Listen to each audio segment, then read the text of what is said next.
Video எடுக்க கதைக்க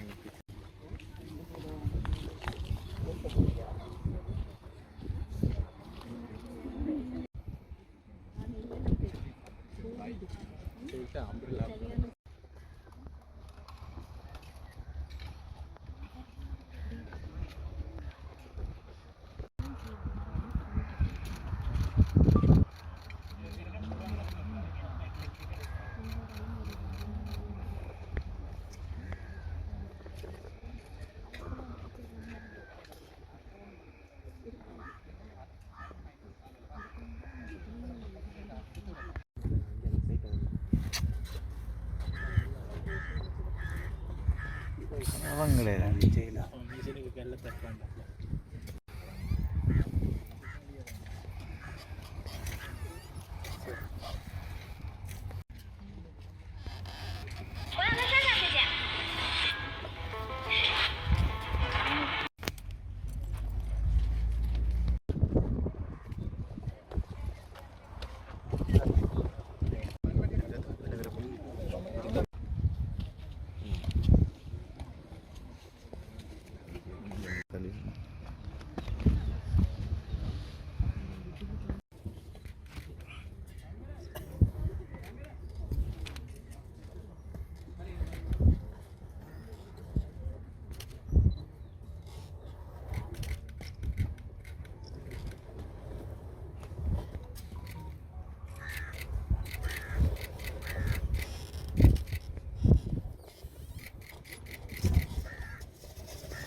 சுமன் கொஞ்சம் பாதிச்சு இன்றைய விஜயத்தின் நோக்கம் நாங்கள் கொழும்பிலிருந்து வந்திருக்கிறோம்.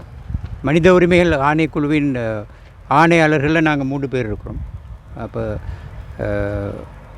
எங்களோட நோக்கம் வந்து இந்த செம்மணி இந்த இந்த மயானத்தில் என்ன நடக்குது அப்படின்றத தெரிஞ்சு கொள்வது எங்களோட நோக்கம். அப்போ இங்கே வந்து நாங்கள் சம்மந்தப்பட்ட இதுக்கு பொறுப்பாக இருக்கிற மதிப்புக்குரிய நீதிபதி அவர்களோடு நாங்கள் கதைத்தோம். அத்தோடு இது முன்னுக்கு நடத்துகிற கலாநிதி பேராசிரியர் ராஜ் சோமதேவ அவர்களோடும் ஏனைய அதிகாரிகளோடும் இது தொடர்பாக கதைத்தோம். பல விஷயங்களை எங்களால் தெரிந்து கொள்ள முடிந்தது. இது தொடர்பாக இதுவரை என்ன நடந்திருக்கின்றது, என்ன கண்டறியப்பட்டிருக்கின்றது போன்ற விஷயங்களை நாங்கள் தெரிந்து கொண்டோம். இந்த அடிப்படையில் நாங்கள் கொழும்புக்கு சென்ற பிறகு எமது சேர்மன் எமது தலைவர் இங்கு வர முடியாமல் போய்விட்டது. இன்னொரு உறுப்பினர் வர முடியும். நாங்கள் 3 கமிஷனர்ஸ் 3 பணிப்பாளர்கள் இங்கு வந்திருக்கின்றார்கள். அப்போ நாங்கள் அங்கு போய் இந்த ஒரு கூட்டத்துக்கு அது தொடர்பான பல விஷயங்களை பற்றி நாங்கள் கதைக்கூடியதாக இருக்கும். அதை நான் சொல்ல விரும்புகிறேன். செம்மணி மனித புதைகளில் வந்து சர்வதேச நிபுணத்துவம் வேண்டும் என்று சொல்லி வலியுறுத்தப்படுது. இது சம்பந்தமாக அது தேவையா என்பதை பற்றி எங்களுக்கு இப்பொழுது தெரியாது. நாங்கள் நம்முடைய தலைவர் அவர்களோடு கதைக்கும் பொழுது இந்த விஷயங்களை நாங்கள் சொல்லும்போது இது நம்முடைய நாட்டு சட்டத்திட்டங்களுக்கு பொருத்தமானதா என்பதை பற்றி நாங்கள் தெரிந்து கொள்ள வேண்டும். அவ்வாறு அது பொருத்தமானதாக இருக்கும் பட்சத்தில் யாருமே தொடர்பாக வந்து உதவி யாரிடமும் உலகத்தில் யாரிடம் உதவி கோரலாம். ஆனால் அது எங்களுடைய நாட்டின் சட்டத்திட்டங்களுக்கு பொருத்தமானதா என்பதை பற்றி முதல் நாங்கள் முடிவு செய்ய வேண்டும். இது தொடர்பாக நாங்கள் மனித உரிமை ஆணைக்குழுவின் கூட்டத்திலே இது பரவாக நாங்கள் கதைப்போம். செம்மணி வழக்கில் வந்து குற்றஞ்சாட்டப்பட்டு தற்போது சிறை தண்டனை அனுபவிக்கிற சோமரத்ன ராஜபக்ச வந்து தான் சர்வதேச ரீதியாக இது சம்பந்தமாக சாட்சி அளிக்க தயார் என்று சொல்லியிருக்கிறார். இது சம்பந்தமாக அவருக்கு ஏதாவது அச்சுறுத்தல் ஏற்பட்டால் இலங்கை மனித உரிமை ஆணைக்குழு ஏதாவது இது தொடர்பாக நானும் பத்திரிகையில் பார்த்தேன். இது தொடர்பாக அச்சுறுத்தல் ஏற்படும் பட்சத்தில் அவர் மனித உரிமை ஆணைக்குழுவை நாடுவாராக இருந்தால் எங்களால் என்ன செய்ய முடியுமோ அதை மனித உரிமை ஆணைக்குழு செய்யும்.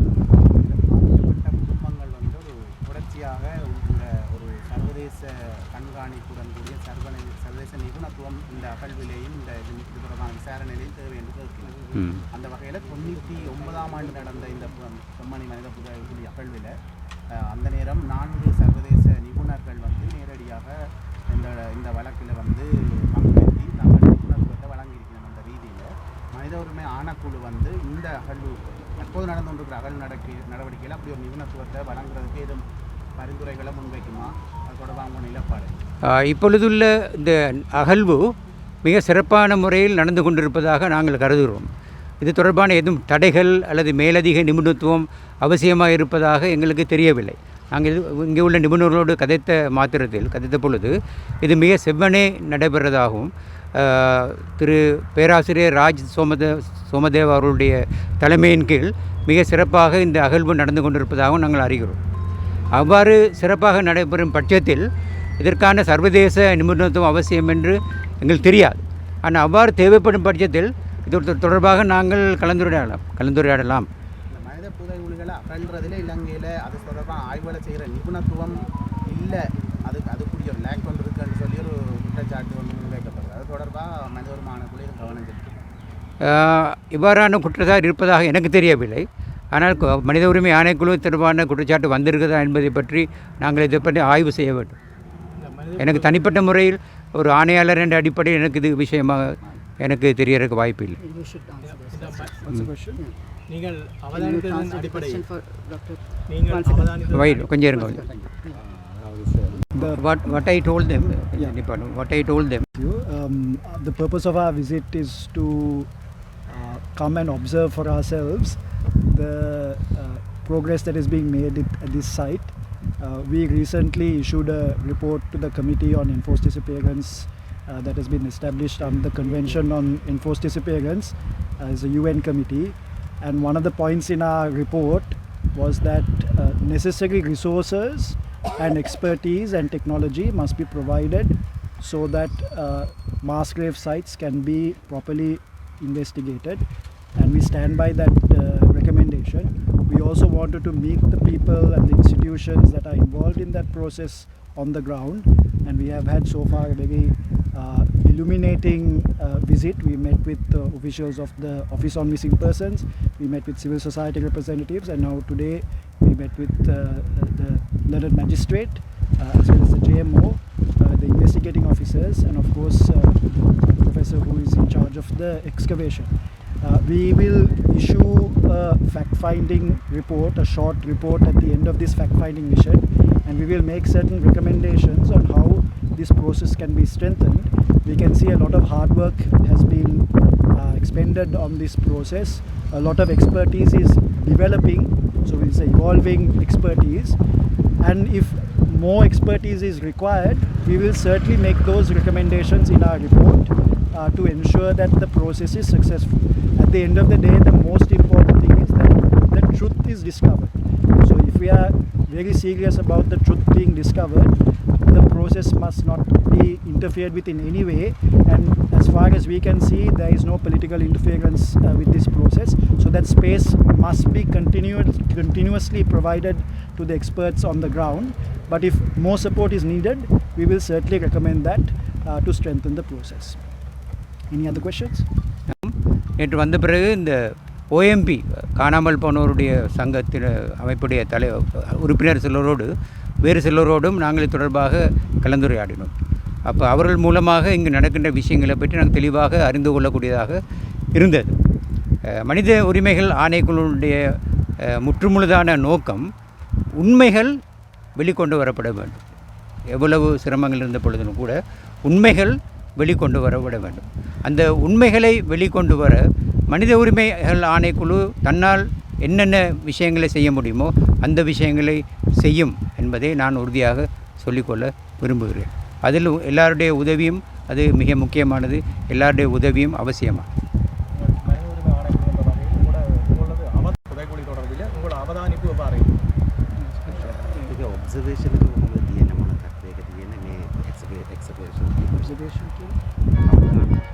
Observation. Yeah, so as I said before, we will hopefully by the end of this week release a formal report, publish a formal report with our observations. Right, so right now we're in the middle of our mission. We are meeting officials. We have a couple of more visits to complete. The things that we are looking at particularly is whether there is any interference with the process. We are keen to know whether the evidence that is being gathered is being preserved and protected, and whether the protocols that are being followed will give adequate protection. We will also look at whether the necessary support in terms of resources is being allocated, and whether those resources are being received in a timely manner. And all of those observations we will be putting in a report, and hopefully by the end of the week we will be releasing that report. We will also include some recommendations in that report in terms of what can be done to strengthen this process. But as Professor Thanaraj said, so far our observations is that essentially a lot of hard work is being carried out. I mean, there is certainly a lot of expertise on the ground, and we see that as a major strength.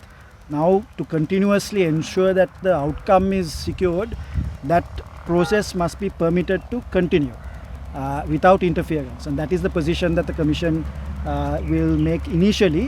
But of course, a more detailed report we will release in a few days. சில கண்டு கதைத்தோம். இந்த அவதானிப்புக்கு பிறகு இன்னும் கூட வேறு நாங்கள் போகிறதுக்கு முன்பதாக சிலரோடு கதைக்க இருக்கின்றோம். நாங்கள் கொழும்பு போன பிறகு நம்முடைய மனித உரிமைகள் ஆணைக்குழுவின் தலைவர் ஏனைய உறுப்பினர்களோடு நாங்கள் தொடர்பாக எங்களது அவதானங்கள் குறித்து கலந்து பேசி இந்த வார இறுதி அல்லது அடுத்த வார இறுதிக்குள் எமது அவதானங்கள் குறித்து ஒரு பொதுவான அறிக்கையை நாங்கள் வெளியிடுவோம். அந்த அறிக்கையில் நாங்கள் என்ன சொல்லுவோம் என்றால், இதுவரை நடந்த விஷயங்களை பற்றி திருப்தியை நாங்கள் செய்வதோடு உண்மை வெளிக்கொண்டு வரப்பட வேண்டும், அதுக்கு என்ன செய்யலாம் என்பதை பற்றி எம்முடைய விதந்துரைகளையும் நாங்கள் முன்வைப்போம். நான் ஏற்கனவே குறிப்பிட்டதை போல எம்முடைய முழுமையான நோக்கம் என்னவென்றால், இங்கு நடந்த விஷயங்களை பற்றிய உண்மை வெளிக்கொண்டு வரப்பட வேண்டும். அதற்கு மனித உரிமை ஆணைக்குழு என்ன செய்யுமோ அதை செய்யும். To the media, this is a very sensitive issue, it's a very emotional issue, and there has to be some level of restraint when reporting on this issue. So I ask the media also to report responsibly, report the facts, quote people who are knowledgeable on the issue and on the ground, and make sure that the correct impression is communicated to the public, because that is extremely important. There will be various forces that try to disrupt what is happening today. So we are all collectively responsible to make sure that this happens in an independent manner, and we see the outcome that the people can be satisfied with. So that is a request that I am making to all the media as well. We are there to support you. We are there to make sure that your freedom of expression is guaranteed and protected. So if you face any threats or any kind of challenge, you can always complain to the Human Rights Commission. So we are there to protect your interests, but we also request you to report this matter sensitively and responsibly. மனித உரிமைகள் ஆணைக்குழுவை சந்தித்து நீங்கள் எங்களுடைய அவதானங்களை கேட்டதை பற்றி நாங்கள் நன்றி கூற கடமைப்பட்டிருக்கின்றேன். அதே நேரத்தில் உங்களோட ஒரு வேண்டுகோள் விடுக்கவும் நாங்கள் கடமைப்பட்டிருக்கின்றோம். இங்கு நடக்கின்ற விஷயங்கள் ஒரு உணர்வுபூர்வமான விஷயம். ஆனால் நீங்களே தொடர்பாக அறிக்கையிடும் பொழுது ஒரு இமோஷனல் என்று சொல்லப்படுகின்ற உணர்வு ரீதியாக விஷயங்களை சொல்லாமல் யதார்த்தமாக ஒப்ஜெக்டிவ் என்று சொல்வார்கள், புறவயமாக இங்கு நடக்கின்ற விஷயங்களை நீங்கள் மக்களுக்கு தெரியப்படுத்த வேண்டும். அது மிக மிக முக்கியமானது. மக்களுடைய உணர்வுகளை கிளறக்கூடியவாது ஊடகங்கள் நடந்து கொள்ளக்கூடாது என்பதற்காக நாங்கள் மனித உரிமை ஆணைக்குழுவின் சார்பாக மிக பணிவாகவும் அன்புடனும் உங்களை கேட்டுக்கொள்வதற்கு நான் கடமைப்பட்டிருக்கின்றேன். தேங்க்யூ. நன்றி. காணாமலாக்கப்பட்டது தொடர்பான ஒரு சாட்சிகள் பதிவு செய்திருக்கு. அது தொடர்பாக எதுவும் தொடர்ச்சியாக இந்த வழக்கில் எதுவும் அது தொடர்பாக விசாரிப்பீங்களா? So we have taken a decision to make sure that all the past reports of the Commission will be published. There was a 2003 report that was published before, and we will be putting that on the website. There are certain other reports that were not formally published, but we are looking at that and also making sure that that is going to be published. None of the previous reports, including the inquiry proceedings, will be kept without publishing. That is something that we are very keen on doing, because we believe that these things have to be put in the public domain transparently. Of course, there will be certain sensitive details of complainants and victims that may not be published because of the risk factor there. But apart from that, the inquiry reports will be put in the public domain very shortly.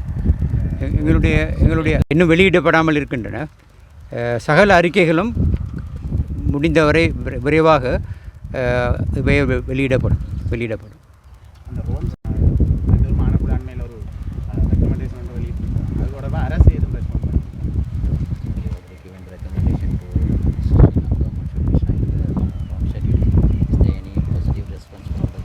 So that report that we sent to the Committee on Enforced Disappearance is published, and all the recommendations are found in that report. It's in the public domain. Sri Lanka is being reviewed by the committee in September, and we are also planning to attend that session. We hope that there will be a positive response to our recommendations, and that will be communicated to the committee.